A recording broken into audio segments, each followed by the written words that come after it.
Good morning.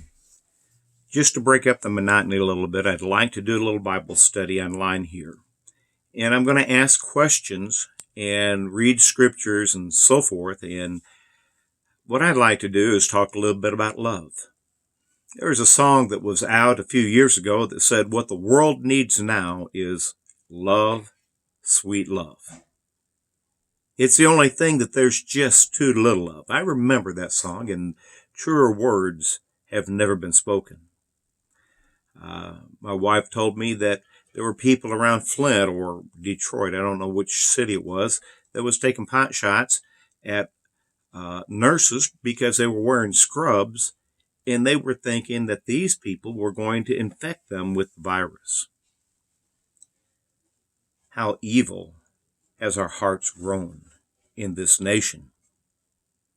Oh, we're seeing people set aside politics and so forth and come together, and that's a good thing.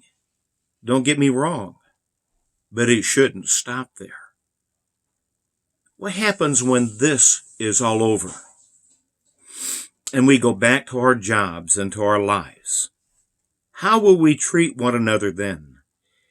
When the programs on TV are politics and they will say this way and put a little twist on what they say about this person, a little bit of twist what they say about that person.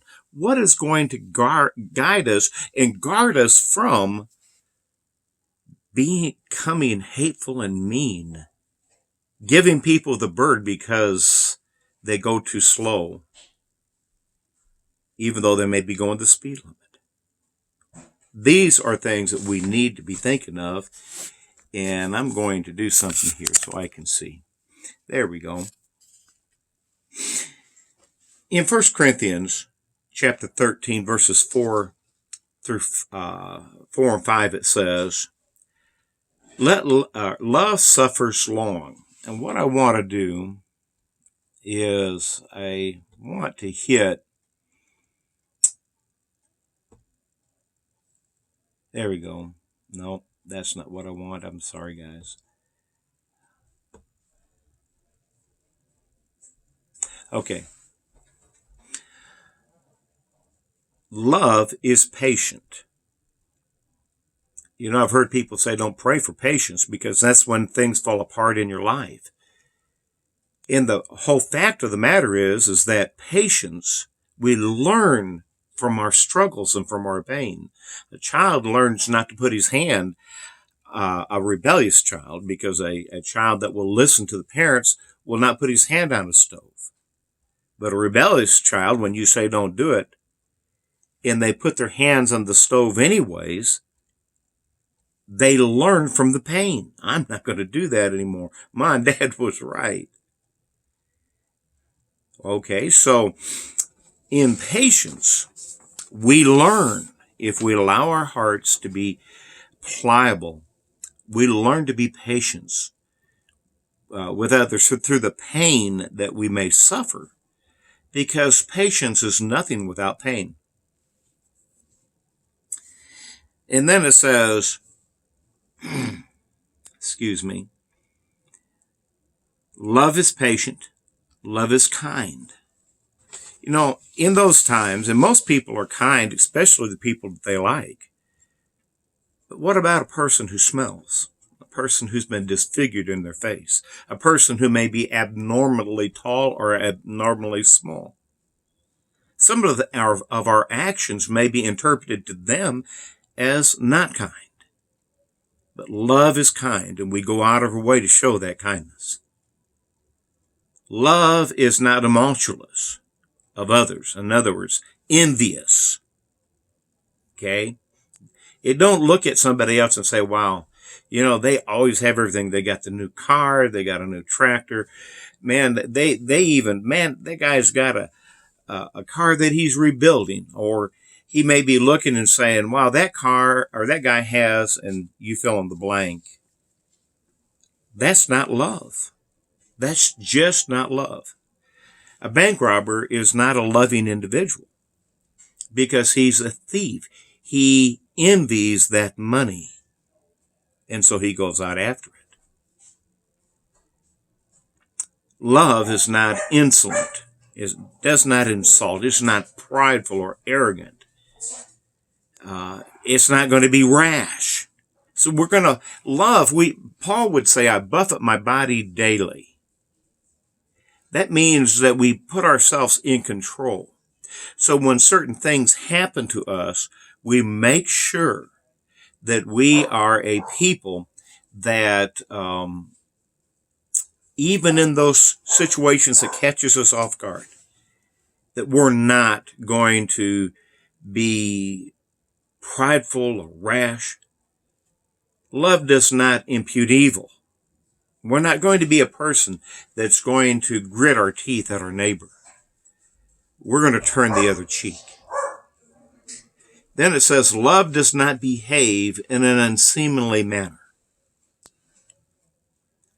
So we're going to make sure that the way we carry ourselves is in love, not in anger, not in disrespect.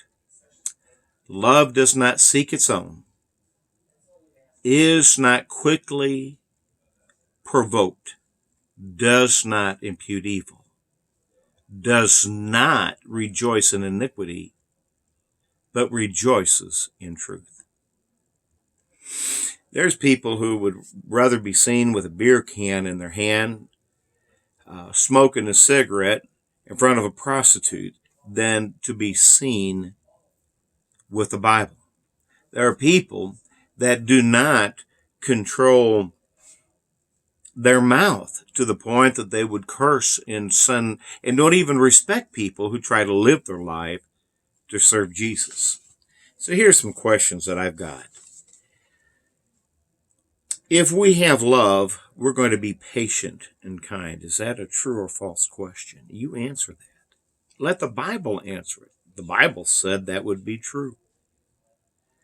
Love is not jealous. It does not brag about itself. Is that a true or false question? I mean, that is, but what is the answer? Love is not puffed up, does not act rudely towards others. When we identify what love is, we can start with our lives being loving individuals. But we have to know where the standard is. I called into the Atheist Experience once and talked to them about their values. You know, I'm going to plug my phone in real quick. They have values that are not of God. I mean, what dictates their values? The Bible dictates our values. What dictates the person who does not believe in God or does not serve God? Why is slapping a person across the face wrong? Why is abortion right or wrong? When you look at things critically, people can say, well, it's this way or that way, but if they believe they don't have faith in God, then there is no right or wrong. It's all a matter of opinion within them. With the Christian, we should be looking at the Bible for all of our values. So when we say abortion is wrong, it's because murder is wrong, and that child that's in the belly of a woman is not a thing, it's not a blob. It really is a formed human being. The governor of Virginia, and I love animals and I hate animal cruelty, but the governor of Virginia went and made it a felony to be cruel to animals. Well, that may be a good thing, but he is really not consistent because he believes in infanticide. He believes in abortion.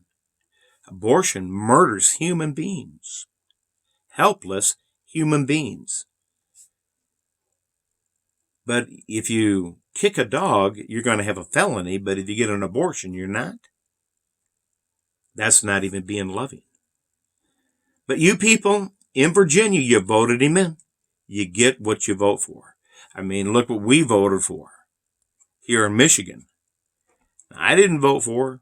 but she's there. And I'm going to respect her as my governor. I give her a chance. So far, she has failed miserably, but at least she's failed.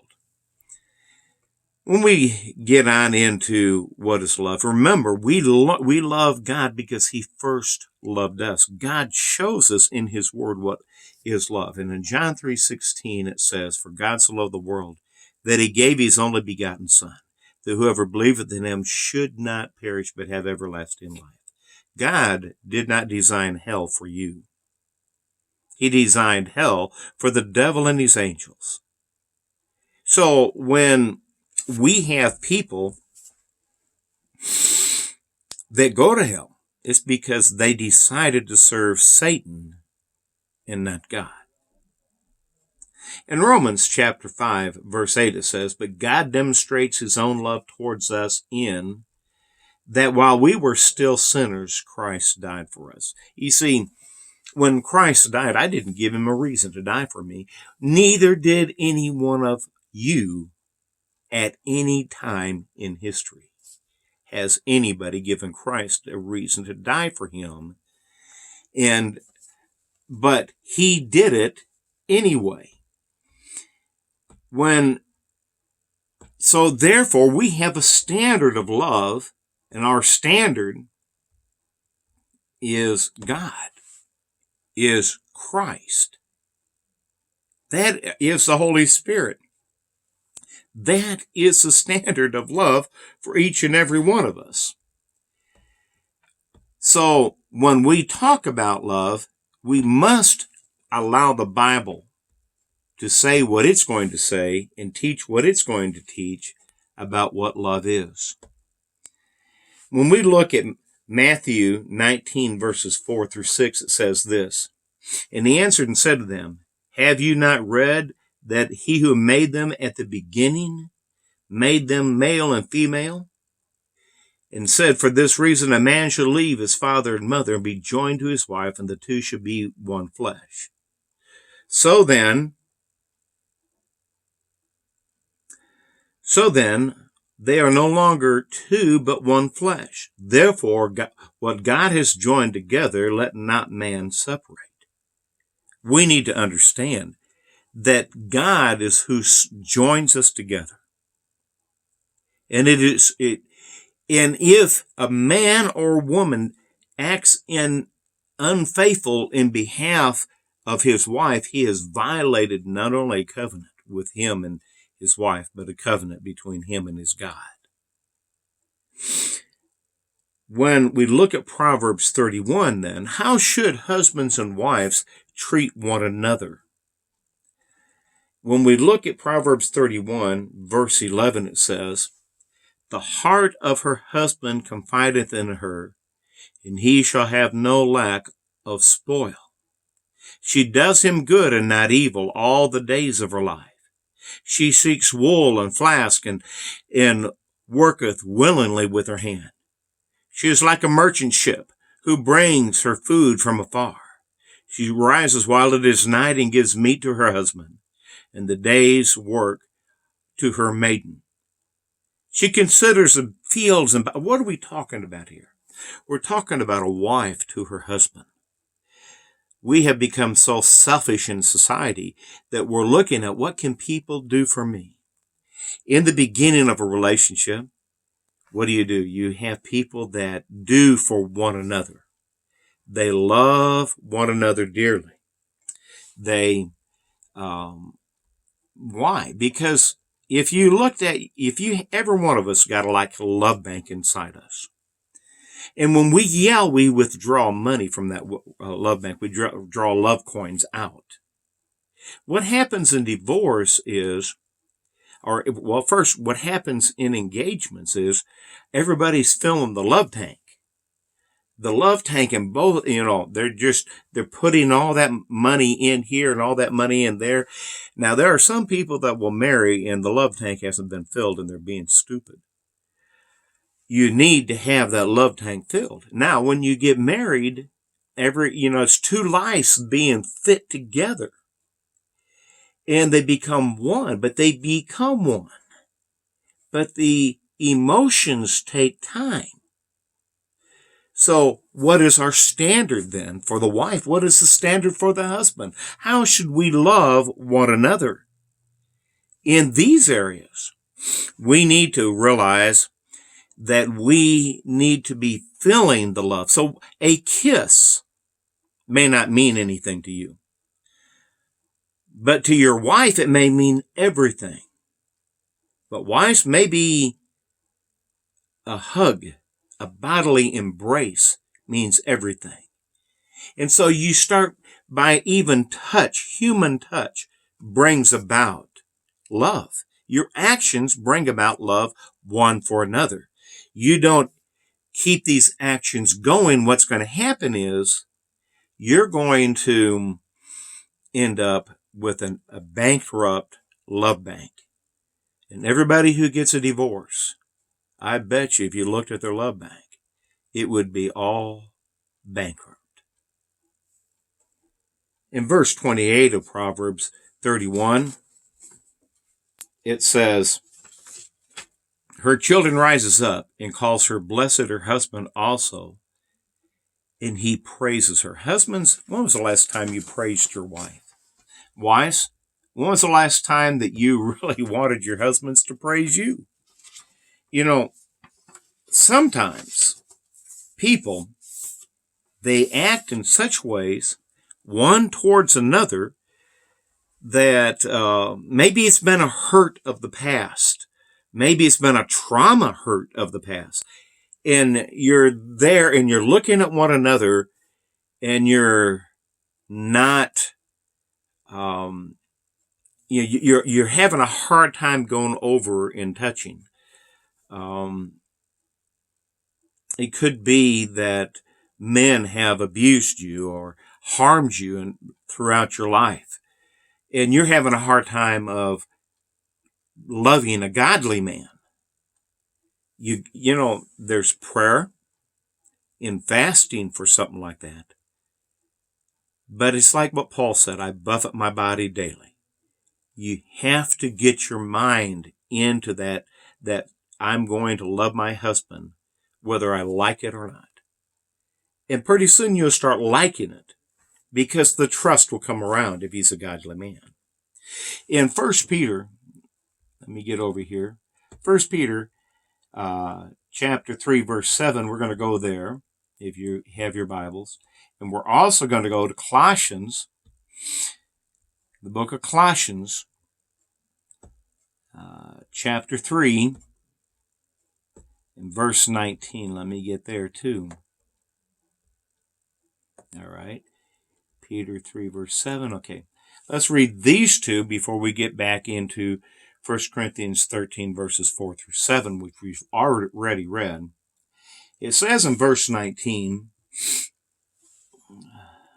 or verse 7 of 1 Peter chapter 3, verse 7, husbands, likewise dwell with them with understanding, giving honor to the wife as to the weaker vessels, being heirs together of the grace of life, that your prayers may not be hindered. This is really, really important to us, guys. First off, we need to dwell with understanding with our wives. Now,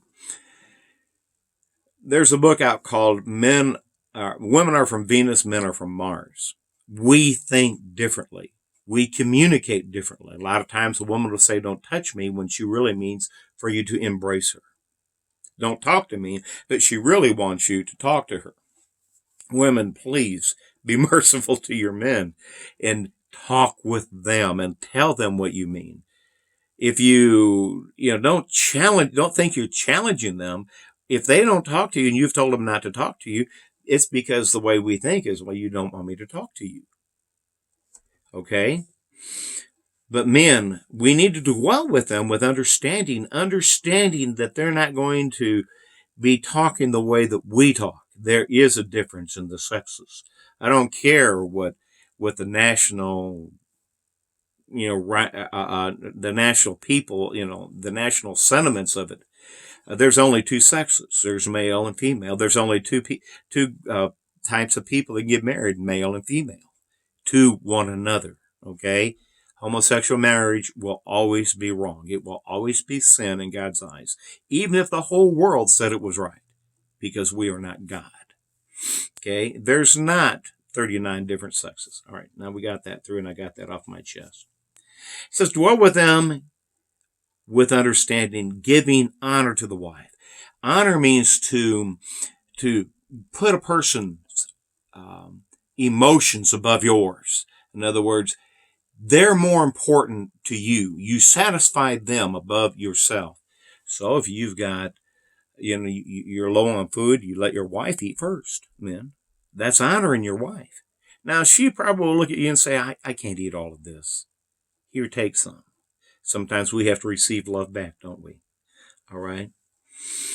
Then it says, as the weaker vessel. Not that women are physically weaker than men, but we look at them as not people that can break. Man, women are strong. But we look at them as men, we've looked at them as weaker vessels. Okay? We've not always been right with that. And as being heirs together of the grace of life. If you're married to a Christian woman and you're a Christian, you're heirs together. You are heirs of the throne of God. I mean, not of the throne of God, of God who sits on the throne. And then it says that your prayers may not be hindered. You know that your prayers, man, you treat your wife, man. If a man beats his wife and he prays to God, God ain't going to make that right. That's going to hinder your prayers. And if a man is mean and cruel to his wife, that's going to hinder your prayers. Let's go now to Colossians. 1 Corinthians, Colossians chapter 3, verse 19 is where I wanted to go. Husbands, love your wives and do not be bitter against them. There was a friend of mine, he had a wife that had got cancer. And she was an amazing woman. And he told me that they had the perfect life when he taught at a major college. And then when she got the cancer, the medication would come and there would be curse words fly out of her mouth, and she'd just tear him down because of the pain and all that was coming in. And then she would come to her normal self and be her normal self again. He said that was hard for him to bear. Life is going to be hard. Love your wives. Love them with all your heart. And we're going to finish this lesson. Let's just go with the one above. Love, wives, be subject to your husbands as is fitting in the Lord. So you subject yourself to your husband, wives, because he is your head. 1 Corinthians 11. But if a godly man who loves you as Christ loves the church, and we'll get into that more tomorrow, if he treats you that way, you will not feel like his slave. You feel like his equal. I confide in my wife a lot and have learned to trust her judgments, a lot of times over my own. Okay? And we work together as a team. We may have our struggles at times. This is part 1 of the series. Lord willing, maybe tomorrow or Sunday we will do part 2. Love you all. Thank you. Bye-bye.